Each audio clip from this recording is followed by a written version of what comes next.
Who's set to take charge in Guwahati Central? As Assam heads into the assembly elections on April 9, we are on the ground in one of the most talked about constituencies this election season, Guwahati Central. 6 candidates are in the race, but the fight is heating up between AJP candidate Kunki and BJP candidate Vijay Kumar. But who is really striking a chord with the voters? Let's hear what the people have to say.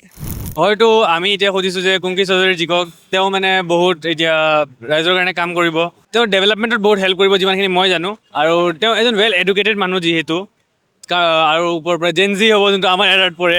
আমাৰ মিলিজুলি চৰকাৰ চলিব লাগে, সবেই চলিব লাগে, আমি এইটোৱে জানো। আৰু কথা হ'ল কি মানুহ ভালদৰে সবেই চলিব লাগে। মইতো আগৰ পৰাই বিজেপি কৰোঁ, এতিয়াও বিজেপি কৰোঁ, কিন্তু বিজেপি যোনটো কাম কৰিছে কোনো মানুহ পৰা নাই এতিয়াও। আজিকালি মানুহ পাৰ্টি নাচায়, মানুহ খালি চাই কি আমি কদম ফুলত ভোটটো দিব লাগে, এইটোৱে মানুহ। আৰু মানুহ ৰাইজৰ এইটো সবেই খুজি। এইটো বিজয় গুপ্তাৰ মই বিৰাট ভাল পাওঁ, তেখেতক মই বিৰাট মৰম কৰোঁ। আৰু যোনে নাহক, যোনে চৰকাৰ নকৰক কিয়, খালি আমাৰ যিখিনি প্ৰব্লেম সেইখিনি ছল্ভ হ'ব লাগে। বিজয় গুপ্তা আমাৰ দাদা, কুংকি চৌধুৰী আছে, বহুত কোনোবা আছে। আমি বিজয় দাকে ছাপোৰ্ট কৰি আহিছোঁ। আমাৰ এটাই কথা যে সংখ্যালঘু মানুহ হওক বা হিন্দু মানুহে হওক বা মুছলমান মানুহে হওক, চবে একেলগে একতা হৈ কিনে থাকিব লাগে। আৰু মামাই যিখিনি কৰি আছে ভালে কাম কৰি আছে।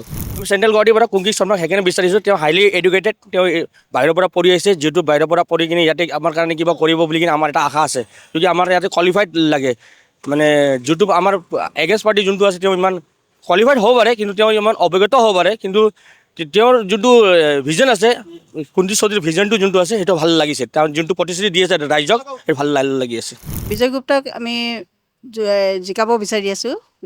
তেওঁ বহুত আগৰ পৰাই আমাৰ লগত সহযোগ কৰি আছে। তেওঁ কামবিলাক আমি ভাল লাগে, কথা ব্যৱহাৰ ভাল লাগে। ফাৰ্ষ্ট কথা জেনজি হয় আৰু খাৰখিলঞ্জী হয়। আমি অসমীয়াক ছাপোৰ্ট কৰোঁ, অসমীয়া অস্তিত্ব ৰক্ষাৰ কাৰণে আমি কুংকি চৌধুৰীক ছাপোৰ্ট কৰোঁ। আমি বিজয় গুপ্তাৰ কাৰণে আমি খাটি আছোঁ, লাগি আছোঁ। তেওঁক আমি খুবেই ভাল পাওঁ। তেওঁ খুব জানা বুজা মানুহ, তেওঁ মানে শিক্ষিত মানুহ। আৰু আমাৰ মানে ৰাইজৰ কাৰণে বহুত কাম কৰিব বুলি আমি আশা কৰিছোঁ। মই ছাপোৰ্ট কৰা পাৰ্চনেলি মোৰ যোনটো অপিনিয়ন হয়, খিলঞ্জীয়া পাৰ্টি হয়। Only for that reason we are supporting Kungki Chowdhury. Those were voices straight from the ground, and it's clear that every voter has their own perspective. Who do you think will come out on top in Guwahati Central? Let us know in the comments. This is Ruchira along with Ranjan signing off. Stay tuned to G+ for more such ground reports from Guwahati.